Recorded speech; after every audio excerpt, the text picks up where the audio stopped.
December 2024, the Colombian National Police released footage that stopped the country's news cycle cold. It wasn't an image of a rugged cartel boss or a jungle insurgent.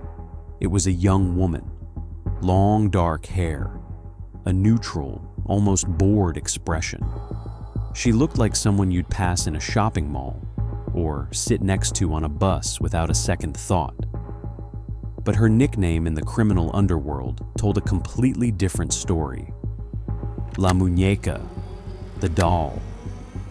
Authorities allege that 23-year-old Karen Julieth Ojeda Rodríguez wasn't a bystander to the violence tearing through Colombia's oil heartland. She was its architect. According to investigators, she sat near the top of a lethal network, second in command of one of the region's most feared gangs, coordinating contract killings with the cold precision of a logistics manager. A woman so capable with weapons that even the men around her were reportedly wary of her, and allegedly responsible for the execution of her own former partner. The footage went viral almost immediately. Not because Colombia is a stranger to violence, it isn't, but because this version of it looked so ordinary. This is the story of how a young woman from a gritty refinery city allegedly became one of the most feared criminal figures in her region, and why her face unsettled a nation more than the crimes themselves. To understand how a doll becomes a commander, you have to understand the city she came from. Barrancabermeja sits on the banks of the wide, brown Magdalena River, roughly 400 kilometers north of Bogotá. It is Colombia's oil capital, home to the country's largest refinery and an industrial skyline of steel chimneys and gas flares that burn around the clock, bathing the city in a permanent orange glow. The air carries the smell of sulfur and river mud. It is a place of significant national wealth, and for decades, it has been a place of extraordinary violence. In the year of Karen Ojeda Rodríguez's arrest alone, over 120 killings had taken place within the city. During the darkest years of Colombia's armed conflict, Barrancabermeja was a literal war zone. Paramilitary groups and guerrilla factions fought street by street for control of the refinery's wealth and the strategic river corridor. But as those national organizations fractured under military pressure and peace negotiations, the war didn't disappear. It evolved. What replaced it was something smaller, faster, and in many ways harder to fight. Fragmented, neighborhood-level criminal economies. Today, the dominant force, according to police, is a structure known as Los de la M. They don't seek to overthrow the state. They seek to tax it. They manage drug corners, collect vaccines, extortion fees paid by local businesses, and run a professionalized industry of contract killing known as the sicariato. In this world, a hit is not chaos. It is a logistics operation. It requires a campanero, a lookout, a stolen motorcycle, and a coordinator, the person who bridges the gap between high-level leadership and the street-level shooter. Someone who can communicate a target's location, confirm the timing, and disappear without a trace. Investigators allege that Karen Ojeda Rodríguez was far more than a coordinator. She was second in command of the entire structure. And her nickname wasn't just a quirk, it was a tactical advantage. In a city where police profiles are trained on men, young men on powerful motorcycles, men in leather jackets, men who carry themselves with aggression, a young woman sitting calmly with her phone is essentially invisible. She can scout a target, relay coordinates, and melt back into a crowd without a single officer giving her a second look. In the shadow of the refineries, her ordinary face was her greatest weapon. In the summer of 2024, the internal machinery of Los de la M turned inward, and the target was someone who knew Karen Ojeda Rodríguez better than almost anyone, her former romantic partner, a man named David Jesus Garcia Palomino, known in the underworld by his alias Orejas, ears. In criminal organizations built on secrecy, the line between loyalist and liability is razor thin. Police briefings suggest the victim had begun to distance himself from the group's operations. And in a structure where silence is survival, stepping away is easily read as a threat. Someone who knows the names, the corners, the routes, and is no longer under your control becomes a problem that needs solving.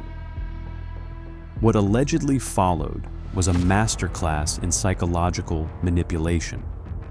According to investigators, Ojeda Rodríguez contacted him directly, not with the warmth of a former partner, but with the practical language of unfinished business. She told him they needed to meet to settle a financial dispute. It was a pretext designed to feel mundane, urgent enough to act on, safe enough not to question. But authorities claim that every word was calculated. She was, allegedly, painting a target on his back, mapping out a location he would trust, a meeting place that felt neutral to him but offered a perfect kill zone for the people waiting. On July 23, 2024, David Garcia Palomino traveled to Piedecuesta to resolve the dispute. He never came back. Gunmen on motorcycles were waiting. There was no confrontation, no warning. In the modern sicariato, there is no dialogue. The attack was over in seconds. What came next was what made this case remarkable from an investigative standpoint. Colombian forensic units didn't just dust for fingerprints. They followed the digital trail. They tracked the sequence and timing of messages. They mapped cell tower handoffs, the quiet record of where a phone was and when. And what that data allegedly revealed was a chilling synchronization between Ojeda Rodríguez's communications and the moment of the attack. She wasn't present at the scene. She didn't need to be. According to prosecutors, she was the conductor, directing from a distance in real time. When she was finally arrested on December 1st, 2024, along with two accomplices, Paula Valentina Joya Rueda, known as Gorda Sicaria, and a man called Leopoldo, officers noted her composure. The same stillness captured in the footage that went viral. She didn't look like someone who had been caught. She looked, by multiple accounts, like a professional whose shift had simply ended. Why did this case land so hard in the national consciousness? Because it forces Colombia, and anyone watching, to confront something uncomfortable about how organized crime has changed. For decades, the image of the Colombian criminal was hyper-masculine. Think Escobar. Think the gold chains, the mansions, the machine guns, the unapologetic performance of power. That image shaped how police built profiles, how journalists told stories, and how ordinary citizens decided who to be afraid of. But as criminal organizations have decentralized, fragmenting into smaller, more agile structures, something unexpected has emerged. Criminologists call it criminal mimicry. Groups have discovered that the most effective operatives are sometimes the people who look least like criminals. By recruiting women into senior coordination and command roles, gangs bypass the traditional filters of law enforcement. A young woman in a cafe on her phone looks like a student. She could be managing an extortion ledger. She could be timing a shipment. She could be doing exactly what Karen Ojeda Rodríguez is alleged to have done. This is what researchers refer to as the feminization of the front line, not only in support roles, but increasingly in positions of real authority. And Karen Ojeda Rodríguez, if the allegations are true, wasn't peripheral.